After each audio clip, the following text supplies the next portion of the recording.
सोचिए, एक रेगिस्तानी राजमहल जहां तेल की चमक और परमाणु की आग मिलती है। दो देश हाथ मिलाते हैं।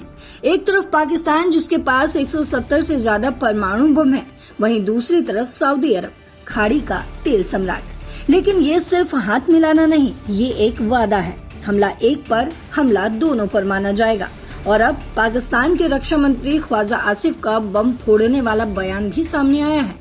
उन्होंने कहा है, हमारे पास जो भी है सऊदी को भी देंगे। क्या ये मिडिल ईस्ट में नई परमाणु दौड़ की शुरुआत है या इजराइल को चेतावनी? समझते हैं इस डील के मायने।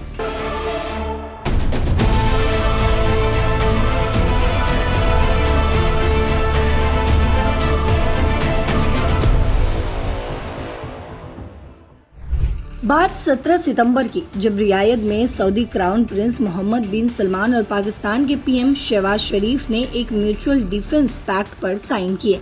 ये कोई छोटा मोटा समझौता नहीं है। ये डील कहता है, अगर किसी एक पर हमला हुआ तो दूसरा कंधे से कंधा मिलाकर लड़ेगा। दशकों पुराने सैन्य रिश्ते को ये नया आयाम देता है। लेकिन असली धमाका तो तब हुआ जब रक्षा मंत्री ख्वाजा मोहम्मद आसिफ ने जियो टीवी को इंटरव्यू दिया। उनसे सवाल पूछा गया, क्या पाकिस्तान की न्यूक्लियर डिटरेंस सऊदी को भी मिलेगी? आसिफ ने साफ कहा, हमारी परमाणु क्षमता बहुत पहले हासिल हो चुकी है। 1998 के टेस्ट से हमारी फौजें बैटलफील्ड के लिए तैयार है। और हाँ, जो हमारे पास है वो इस पैक्ट के तहत सऊदी को भी उपलब्ध होगा। ये पहली बार है जब इस्लामाबाद ने खुले तौर पर अपनी न्यूक्लियर अम्ब्रेला को सऊदी तक फैलाने की बात कही है। रॉयटर्स और एपी न्यूज की रिपोर्ट्स के मुताबिक ये बयान पैक्ट की अहमियत को दिखाती है। लेकिन पाकिस्तान की तरफ से तुरंत सफाई भी आ गया। सफाई में कहा गया, ये किसी तीसरे देश के खिलाफ नहीं। फिर भी दुनिया सवाल उठा रही है। अब सवाल ये है कि ये डील कब और क्यों हुआ? दरअसल ये डील उस वक्त हुआ जब इजराइल के कतर में हमास लीडर्स पर हमला हुआ और उसके ठीक एक हफ्ते बाद ये साइन हुआ। 10 सितंबर को इजराइल ने दोहा में स्ट्राइक की, जिसमें 6 लोग मारे गए। खाड़ी देशों में दहशत फैल गई।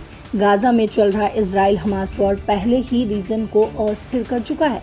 एक्सपर्ट का इस पर मानना है कि ये पैक्ट इजराइल को मैसेज है, जो मिडिल ईस्ट का इकलौता न्यूक्लियर पावर माना जाता है। वहीं अल जजीरा और DWD की रिपोर्ट्स के मुताबिक सऊदी इसे ईरान के खिलाफ उलझन के तौर पर देख रहा है, खासकर ईरान के न्यूक्लियर प्रोग्राम को लेकर। वहीं इतिहास कहता है कि सऊदी ने हमेशा पाक के न्यूक्लियर प्रोग्राम को बैक किया। रिटायर्ड ब्रिगेडियर फिरोज हसन खान ने बताया, सऊदी ने खुले हाथों फंडिंग दी जब अमेरिका ने 90s में सैंक्शन लगाए। हाल ही में बाइडेन एडमिनिस्ट्रेशन ने पाक की मिसाइल प्रोजेक्ट पर नई पाबंदियां लगाई, लेकिन सऊदी का $3 बिलियन लोन आया।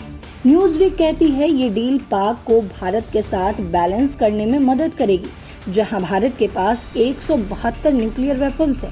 बात करें ग्लोबल रिएक्शंस की, तो IAEA ने अभी चुप्पी साधी हुई है, लेकिन आसिफ ने इजराइल पर तंज कसा। वो अपना न्यूक्लियर प्रोग्राम IAEA को क्यों नहीं बताते?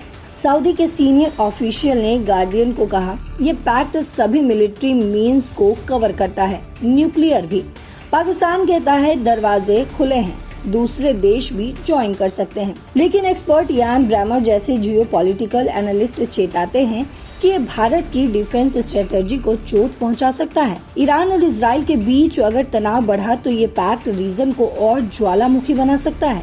तो ये सिर्फ एक पैक्ट नहीं, बल्कि मिडिल ईस्ट की पावर शिफ्ट की कहानी है। क्या ये शांति लाएगा या नई आग को भड़काएगा? आपको जो भी लगता हो कमेंट बॉक्स में जरूर बताते जाइएगा।